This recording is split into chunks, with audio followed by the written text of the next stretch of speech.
The first I have to keep in mind is the position of the jigsaw shoe. This one has a wheel to release the shoe, to put it at 45 degrees with the blade. And because there is a notch there, it is easy to put it back at 90 degrees with the blade.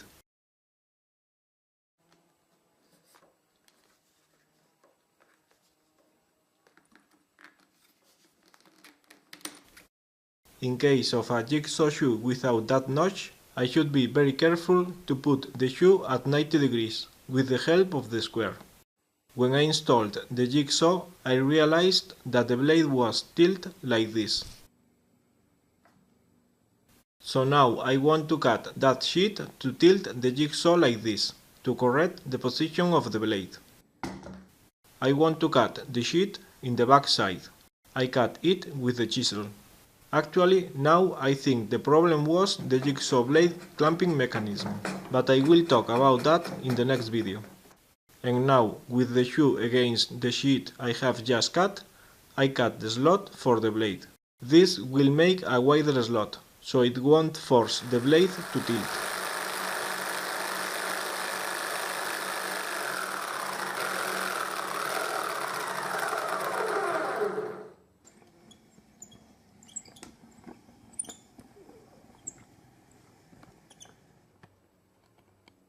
I check if the blade is at 90 degrees with the front of the plywood board, and so the blade should be parallel with the sides of the board.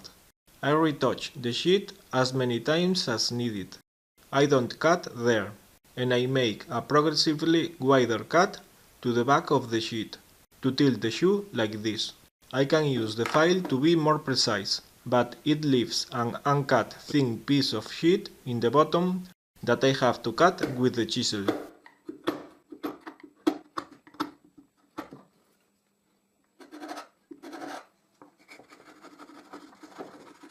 After repeating this several times, the slot for the blade is quite wide, so I don't need to cut it again. I put the jigsaw there, pushing the shoe against the sheet I have just cut, and I insert some splinters in the gap between the shoe and the sheet I have in this side.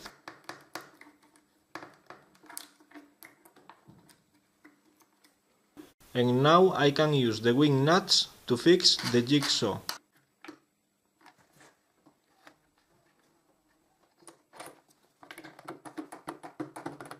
I install the jigsaw blade and I check the position, and now I think it is okay.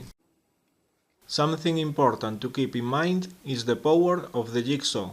This one is 600 watts. There are a lot of cheap jigsaws, but usually the power of most of them is not more than 350 watts, like this one. I cannot install it below the board, because the blade clamping mechanism is broken. But anyway, I think it has not enough power to use it like a jigsaw table. With this short blade, it would probably cut good enough. This is the blade I showed in the video where I installed the jigsaw under the board. But the metallic sheet of the long blade I use is thicker, and it also has bigger teeth, so it probably needs more power to cut. And we can see this blade is absolutely flat, while in the long blade we can see the teeth protruding to one side and to the other side, so the saw cut is wider than the blade.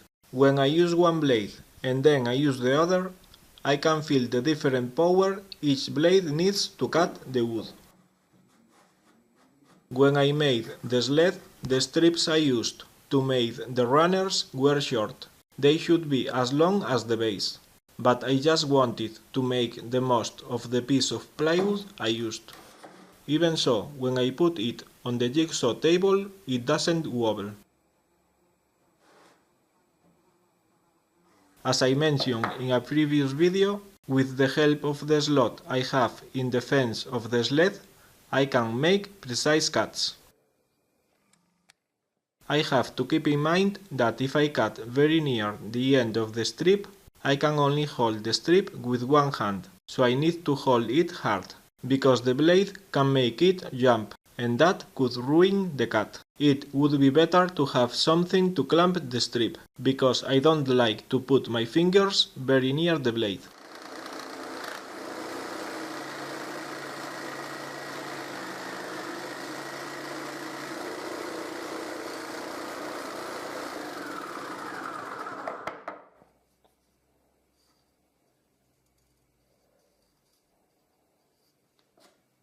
But if I can use both hands, it is easy to hold the strip in place when I cut it.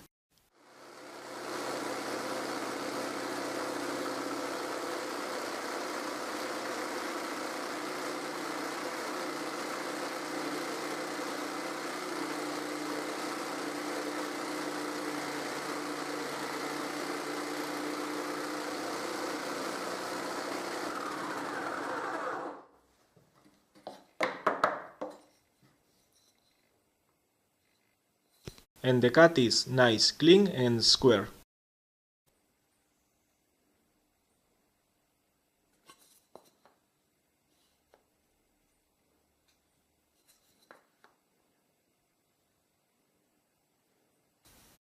It would be perfect to make 90 degrees joints using dowels or pocket holes.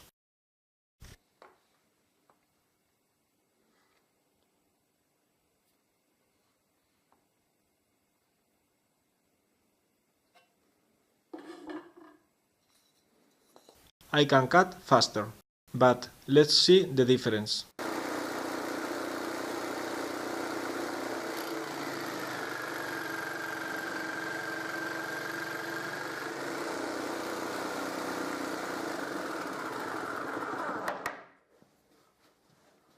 As we can see, if I try to cut faster, there is more splintering, and the surface is much more coarse.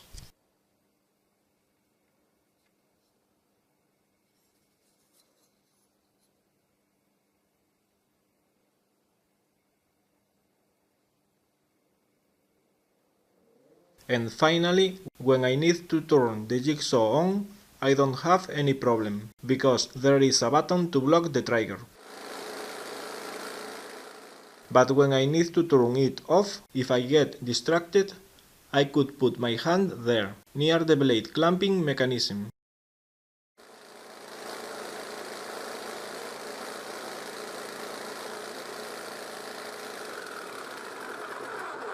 It would be better to put there some kind of barrier, to make sure I won't put my hand near the clamping mechanism, but making sure that the barrier doesn't make installing and uninstalling the blade even more difficult.